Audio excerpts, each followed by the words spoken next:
Bonjour et bienvenue dans la chaîne Mon Testament, c'est l'histoire de mon mariage. L'épisode d'aujourd'hui, on va avancer dans le petit projet, un vrai mariage. Il faut avancer.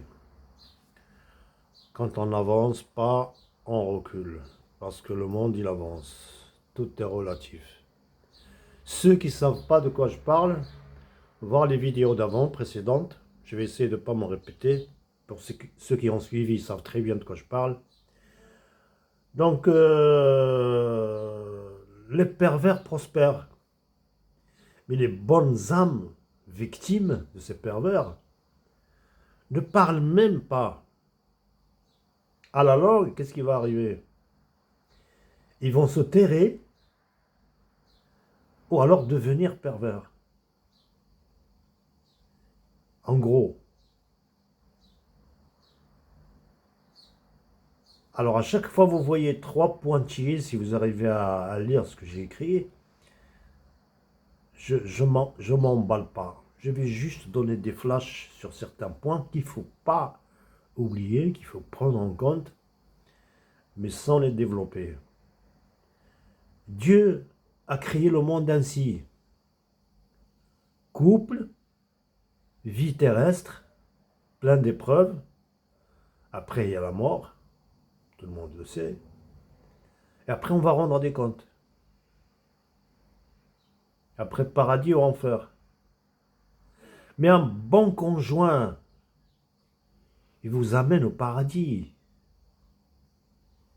Mais un mauvais conjoint, il vous gâche la vie terrestre et la vie céleste. Donc, comment choisir? Comment choisir un bon conjoint? Quels sont les critères? Si vous avez suivi l'histoire de mon mariage, le cauchemar de mon mariage, je me sens investi, je vais peut-être utiliser d'autres mots, je me sens investi de la mission de sauver les naïfs. Alors donc, de fil en aiguille, je suis arrivé, je me suis toujours posé cette question d'ailleurs. Bon, je me retiens.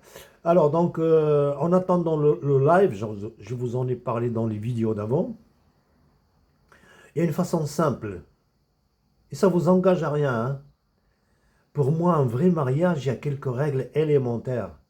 Je vais juste les rappeler. Premièrement, ici, là, que ce soit dans ce compte ou dans un live, l'anonymat.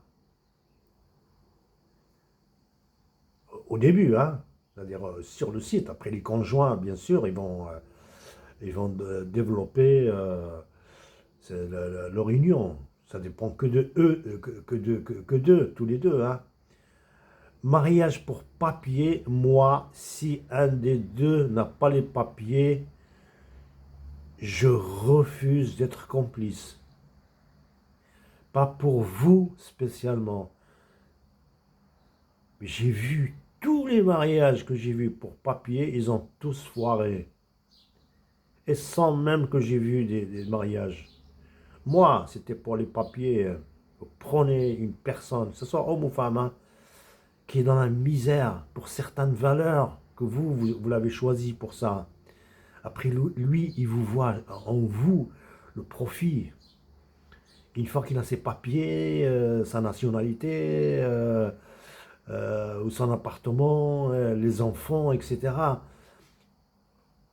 Là, il fait tomber le masque. Donc, pour moi, les règles, quelques règles élémentaires. On peut toujours développer, bien sûr, si vous avez d'autres idées, n'hésitez pas. Coupez court à toutes les magouilles. 1. L'anonymat. Pas de mariage pour papier. C'est un des conjoints n'a pas les papiers, niet. L'âge. Une différence d'âge, 10 ans, c'est très raisonnable. Maximum 15 ans, pas plus. Pas de critères financiers, on en reparlera. Un des deux conjoints, surtout la femme qui demande un appartement, quelle est la marque de la voiture, une somme colossale de dot, Mais les hommes, réveillez-vous. Vous voyez chez la femme, qu'est-ce que vous voyez dans la femme? Franchement, on parle franchement. Qu'est-ce que vous voyez chez elle? De trous, franchement. Vous payez pour ça. Bon, on en reparlera si l'occasion se présente. Et bien d'autres critères. Alors moi, donc, j'ai fait une façon, je vous dis, simple, hein, simple, et je trouve qu'elle est efficace. Bah, la personne qui est intéressée, bah, ce que j'ai écrit en rouge, c'est des trucs, c'est des critères élémentaires, quoi. L'âge, la religion, la langue parlée, la situation, les enfants et combien, à quel âge, la santé. C'est très très très important pour moi. C'est combien? 6 critères. Bon, je n'ai pas cherché le chiffre, mais après le niveau scolaire, ça contribue. Moi, il y a des gens qui donnent de l'importance à ça, ça aide. Mais ça, c'est pas parce que vous avez le même niveau intellectuel.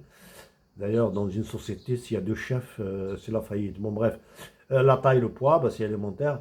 Après le travail, c'est bien. Après, c'est pas parce qu'un conjoint ne travaille pas. Par contre, un des deux conjoints qui est flemmard, ça c'est autre chose. Quelqu'un qui ne travaille pas, demain il trouvera du travail. Photo, est-ce que vous exigez, vous allez faire une photo, vous exigez une photo, est-ce que vous allez faire une vidéo ou pas?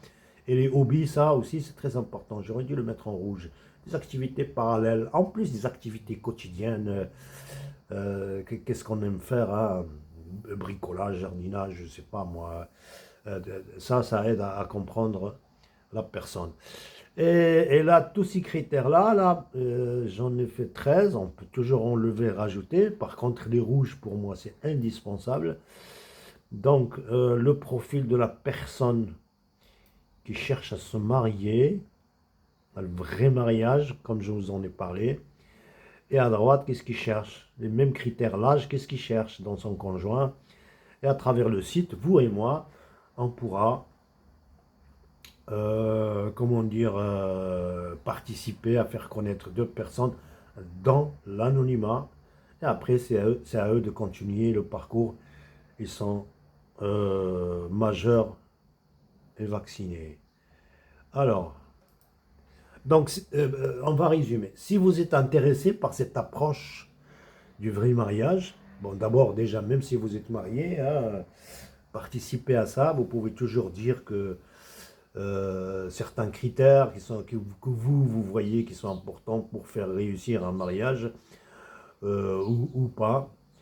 Eh ben, la façon de communiquer, pardon, vous pouvez écrire un commentaire ici même, hein, ou alors sur l'adresse email tout est éphémère @gmail.com. Quand je dis tout est éphémère, TT EEFMR. C'est écrit au milieu de la page. @gmail.com. Et sur cette adresse email, vous pouvez écrire hein, ou demander le tableau là, tableau que je viens de faire. Je peux vous l'envoyer en pièce jointe. Hein. Ou alors vous écrivez ces critères. C'est gratuit. Tous les sites de mariage que j'ai vus où il y a de l'argent, il gâche tout. Bon, si l'occasion se présente, on en reparlera. Alors donc, c'est gratuit. C'est anonyme. C'est pas parce que vous allez dire que j'étais là, j'étais le poids, je cherche un homme ici ou là que ça vous engage à rien. Manifestez-vous. Bon, il y aura, vous allez voir, il y aura des faux profils, il y aura mais il y a des choses où on n'y peut rien, on n'y peut rien. Je suis à 9 minutes. Tiens, il me reste le temps. Il y avait un autre sujet aussi. Ben, j'espère que j'ai été clair. Bon, bref. Donc, pour moi, un vrai mariage, c'est un mariage qui commence bien. Si vous vous mariez bien, c'est le paradis sur terre et au-delà. Il y a quelques règles qu'il ne faut pas rater. C'est mariage pour pas payer, ça ne marche pas. Il ne faut pas qu'il y ait une grande différence d'âge. Tout ce qui commence par combien, tout ce qui est financier, soit bakchich, soit appartement, etc. Je vous en ai déjà parlé. Vous parlez d'un appartement à une Marocaine, il va vous lécher les bottes. Je vous jure. D'entrée, vous dites, j'ai un appartement, je le mets en ton nom. Mais qu'est-ce que tu veux attirer, mon pote? Qu'est-ce que tu veux attirer? Surtout les Marocaines. J'ai une voiture, il y en a qui roulent leur boss, là, une belle voiture. En arabe, on l'appelle Biouma. Ça veut dire BMW. La Dodge te donne ça et on va pas... Mais une fois qu'elle aura ça, qu'est-ce qu'elle va chercher chez toi? Elle n'a pas de sentiment envers toi. Ça, normalement, vous le faites à deux. À deux, vous faites l'appartement et la voiture, et vous voyagez, etc. Vous faites des projets à deux. C'est ça le vrai mariage. Je vous en parle en connaissance de cause. J'ai gâché ma vie pour quelqu'un qui n'en vaut pas la peine. Mais ça se fait à deux. J'ai fait participer la mère de mes enfants à tous mes projets. Il n'en a rien à faire, pour ne pas dire un autre mot. Bon, bref, vous voyez, je m'emballe. En plus, il y a ces 3 points-là. Si vous êtes intéressé, communiquez sur ce site ou sur le mail certains renseignements. Dans l'anonymat, vous pouvez prendre le pseudo que vous voulez. D'ailleurs, je vous le conseille vivement. Et voilà, c'est gratuit. C'est anonyme, et ça ne vous engage à rien. Je fais un 11 minutes, ce qui me reste du temps. Alors, j'ai eu une certaine réflexion à droite et à gauche, quand ça mérite, je réponds. Il y en a qui m'ont dit, ouais, laisse tomber tout ça, vis ta vie. Vis ta vie. C'est un bon sujet. Je voulais faire un bon sujet, mais là, il me reste 4 minutes. Bon, je crois que c'est suffisant. Ça, c'est une bannière à double tranchant. Pour des mécréants, c'est parfait, hein. Quelqu'un qui m'écrit, vis ta vie, ouais, en long et en large. Pas mais tu voles, tu mens, tu peux faire tous les méfaits que tu veux. Vis ta vie, c'est une philosophie. Bon, il est mécréant, ça répond. Il est en harmonie avec lui-même. Hein. Vis ta vie pour les mécréants, sans morale, surtout s'il n'y a pas de morale. Par contre, c'est pas parce qu'on est mécréant qu'on n'a pas de morale. Ça, c'est une grave erreur. Je l'avais commise, je l'ai corrigée. Je me corrige, moi. Corrigez-vous, bon sang. Il y a des mécréants qui sont honnêtes, wallah. Actuellement, j'ai vu plus de mécréants honnêtes que de musulmans honnêtes. Je ne dirais pas que c'est les musulmans qui sont devenus pervers. Non, c'est les pervers qui se déguisent en musulmans. Bon, bref, ça c'est un autre sujet. Donc, s'il n'y a pas de morale, bon, ils vivent leur vie à leur façon, hein, pervers, tout est permis. Hein. Par contre, ne croyez pas que les bons ne vivent mal. Hein. Qui vous a dit ça? Vis ta vie, oui, je vais la vivre, mais en harmonie avec mes valeurs. Si vous n'êtes pas croyant, vous avez sûrement, j'ai vu moi des mécréants qui ont de la politesse, qui ont du savoir-vivre, qui ont de l'humanisme plus que les musulmans. Oui, vous pouvez être bon, sans religion. Avant, j'y croyais pas. Maintenant, je l'ai vu. C'est pas question de croire. Je l'ai vu, je l'ai vécu. Mais si vous êtes croyant, mais c'est grave. Vis ta vie. C'est quoi ta vie? Pour un croyant, sa vie n'est pas ici. Il vit ici parce qu'il y est, il ne l'a pas choisi. Mais pour un croyant, c'est la vie céleste. Si vous avez cette idée, je vais vivre ma vie, c'est à double tranchant. Si vous parlez de la vie terrestre, mais vous n'êtes pas croyant. Mais si vous êtes croyant, vous croyez au jugement divin, dernier jugement. L'hypocrisie avec Allah, ça ne prend pas. L'enfer, il y a 8 étages dans l'enfer. L'enfer le plus grave, c'est quoi? J'ai envie de la laisser en suspens comme une question. Je dis ça aux croyants, surtout aux musulmans, qui est dans le pire des étages de l'enfer. C'est qui? C'est les mécréants? La wallah. Non, c'est pas vrai. C'est pas moi qui dis ça, c'est Allah, c'est dans le Coran. Innal munafiqina fi darakil asfali minan nar. C'est les hypocrites. Sois sincère avec Dieu. Avec les gens, tu peux les bluffer, hein. Mais tu ne peux pas bluffer Dieu. Bon, bref, n'oubliez pas que le sujet principal, c'est que manifestez-vous. Si vous êtes intéressé par un mariage, dites-le. Après, moi, je vais faire l'annonce. Sur ce, à la prochaine.